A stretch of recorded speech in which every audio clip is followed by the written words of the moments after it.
All right, let's get to the polling. That's something that we also wanted to make sure we keep everybody updated on. Things actually possibly looking up for Joe Biden. Always want to show the other side of the coin. Let's put this up there on the screen. 6 months out, quote, a tight presidential race with a battle between issues and attributes. Trump has a 46 support amongst U.S. adults and Biden 44 in a head-to-head matchup. But don't let that deceive you, because as we see here in the graphic in front of us, this is ABC News Ipsos. All adults, it shows Trump 46, Biden 44. But if you go to registered voters, you see 46 to 45. And if you look at likely voters, you actually get to... Sorry, that was my hairspray. It's all right. Don't. Usually we can move faster. That was a little too clangy. 3, 2, 1. Don't let those numbers deceive you, though, as you guys can see on the graphic in front of you on the right. All adults, 44% Biden, 46% Trump, but registered voters, 46-45. Likely voters, 49 to 45 for Joe Biden, with a huge lead there, 4 points outside the margin of error within the likely voter sample. Now, obviously that matters because likely voters are the people who are probably going to vote. Now, the same actual phenomenon comes out even clearer in our next piece. Let's put this up there, please. This was from NPR Marist, just came out, again, just a couple of days ago. The headline there on their poll was, Democrats fear fascism, Republicans worry about a lack of values. But here again, just check this out. Among people who say they are definitely voting in November, Biden's lead expands to 5 points, 52 to 47. The survey shows Biden is doing better with groups that they are likely or definitely voting, older voters and college-educated whites in particular. What do I always tell you, people? Don't ever bet against suburban ladies and boomers, and because they'll drag their ass to vote no matter what. So I guess, and this will be the most like basic election analysis I've ever given. If it's a high turnout election, that's going to be really good for Donald Trump because it means low propensity voters are coming out to the polls. If it is a normal or low turnout election, like let's say 2022 or anything prior, then it's going to be very good for Joe Biden. Basically, people who love to vote, like basically Democrats and highly educated and boomers, if those are disproportionately the number of people who comprise the electorate, then Biden has a huge edge.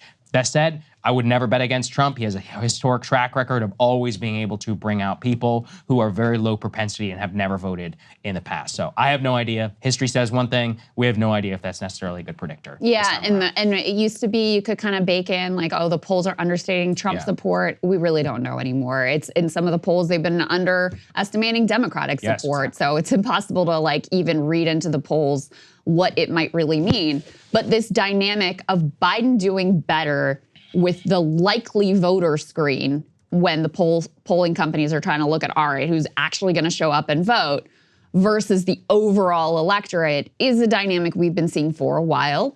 It's basically, remember how back in 2016, I think it was Schumer, who famously said, for every blue-collar Democrat we lose in Western PA, we'll pick up 2 moderate Republicans in the suburbs in Philadelphia. You can repeat that in Ohio and Illinois and Wisconsin. Basically, these polls are like, maybe that strategy is finally coming to fruition. Maybe that's actually going to work out for them this time. Maybe. If it is the case, I do think abortion is a significant part of that. And then also just like, you know, the negative sentiment around Trump. You know, which one of these men do people find to be more distasteful? That's going to be a key question here as well. How do young people factor into all of this who are, you know, not only disgusted with Biden, but some number have actually shifted to Trump. Some number are just like, I'm not going to vote at all. Some number are like, hey, what about these third-party candidates? That's the other big question mark, is these numbers we're showing you are just the head-to-head. They don't have RFK Jr., they don't have Jill Stein, they don't have Cornel West. What ballots are those candidates going to be on? I just don't know. I just don't know. Like, seems to me that it is really 50-50. Every day that I see a like, oh, Biden's doing okay, the next day I see a one that's like, oh, Trump's winning every swing state. And I think that is another important thing to bring up, Saagar, is it seems pretty consistent that the swing state polls appear to be better for Donald Trump than Joe Biden, whereas the national polls are more of a mixed bag. Great point. That's exactly right. We don't know for sure. Just to give some turnout evidence, I just have it in front of me. Midterm turnout actually was about 52% of the vote in 2022, but that is 10 points lower than where we were in 2020. So 63% of people eligible voters came out to vote. In the 2020 election, only 52%. That was actually quite high for a midterm election. But clearly the Democrats had a major performance advantage with 52% of people coming to the polls in 2022. So in presidentials, they're usually higher, but is it going to be 60 or 63? There's actually quite a big difference between those numbers and who they are. But like you said too, the swing voter stuff here really matters. At the same time, you're like, okay, I see a poll, Arizonans say they're fed up with the economy, all that stuff. Well, we saw all of that before 2022. And then what happened? They all came out and they elected a bunch of Democrats. So I could see the exact same thing happening. Their state legislature has to try 8 times to overturn a total abortion ban. So I'm like, well, I don't know. You never know you're with the Republicans. And you got a number of states, including Florida, that I think Trump won by 4 points, if memory serves. 3 to 4 that has a abortion initiative on the ballot. That could be impactful. I'm not saying Democrats are gonna win Florida, but Biden seems to actually do better with old people than young people at this point. So you never know, which puts, if Florida's in play, then you're like, oh, well, this could be a landslide for Joe Biden. I could honestly see it going either, I could see it all going to Joe Biden, like all the swing states plus some outlier like Florida. I could see it going in the other direction, being like a sweep for Trump, perhaps with some assists from third-party candidates. I could see the third-party candidates cutting the other way. We see Trump freaking out about RFK Jr. right now. I will say, just in terms of anticipating turnout, polling indicates, and I think the vibes indicate as well, and what we see in terms of response to the horse race segments that we do here, people are way less engaged than they were in 2020. They're just completely apathetic. I don't blame them. I feel the same freaking way. I'm like, what kind of a choice is this that we have? Our great democracy, and this is the choice we have? This is disgusting. So I think a lot of people are like, who really cares? Who cares which one of these like terrible people ends up being the next president of the United States? Very important point. And yeah, we can see it in our own data. I mean, our show began as an election show back in 2020. We know just how ripping election coverage can be when people are interested. That is not the case these days. And actually, we're doing better than most national news outlets.